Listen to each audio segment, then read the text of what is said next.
then you keep on increasing the demand you place on your body. They say, use it or lose it.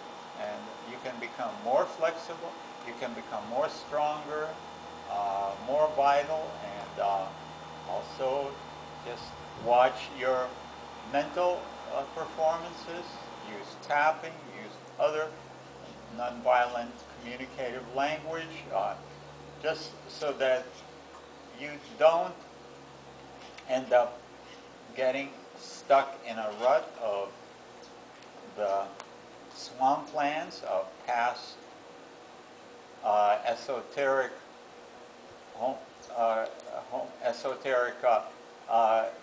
compounds that are created by your hypothalamus as it reviews the overall nature of the environment, as well as the detoxification that goes on as you're moving old stuff of pain and suffering and fear out of your system. So you just don't identify with them. Just keep tapping and you forget all that stuff, and instead it goes out, it's peed out of your system.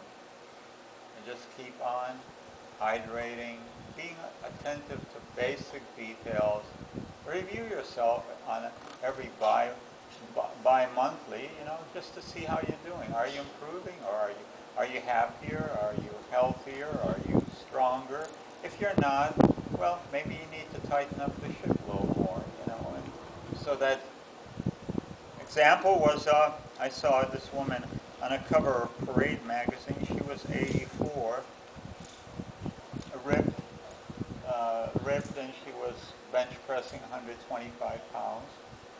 And she said when she was in her late 50s, she was purchasing some kitty litter, and it was one of those 30-pound cans. You get it out of Walmart.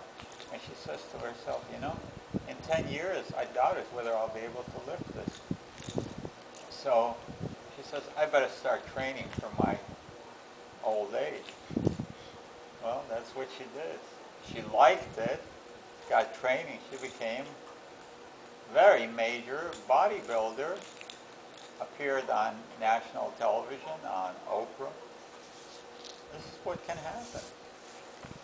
I was reading a Lithuanian magazine called Sveikata, which means health.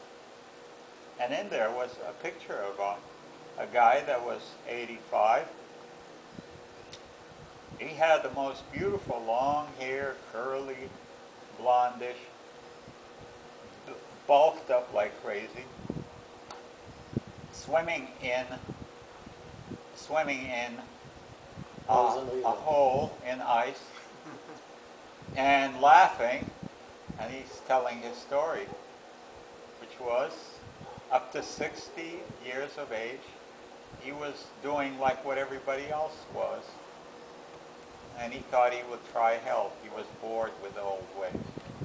And so now he's hanging out with young kids half of his age and enjoying life to the fullest. I've seen the same thing in Miami Herald. On the front cover, he was 87, totally sculptured, not a line on his face. Well, 15 years ago, and it was all ripped muscle, 15 years ago, he was drinking about 10 shots of Cuban coffee, those little shots that are almost like mud with just as much sugar as coffee a day. A hard liquor in the evening, smoking some nice Cuban cigars. He said he thought he would try health. He got bored with his colleagues talking about disease and everything else. He was strong genetic type. Result was he was on the cover of magazine. And he did it not to get on the cover of magazine. He just loved what he was doing. And that's what it is. He's got more and more of the senior citizens, because they have the time, and how are you going to spend it? Are you going to create inventions? Are you going to be starting schools for your children, grandchildren?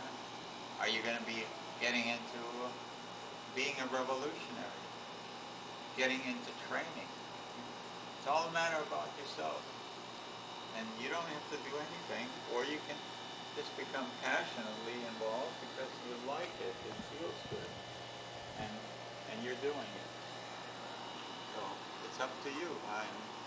There's no limit to what you can accomplish or do. Age and aging is an old age tale that doesn't have to come into your life. It's up to you. So I'm gonna in the evening I'll do some food prep. I'll do the wheat crackers and chocolate mousse, which will be served tomorrow. Breakfast with fruit salad. Okay. Very good. Thank you. Thank you so much.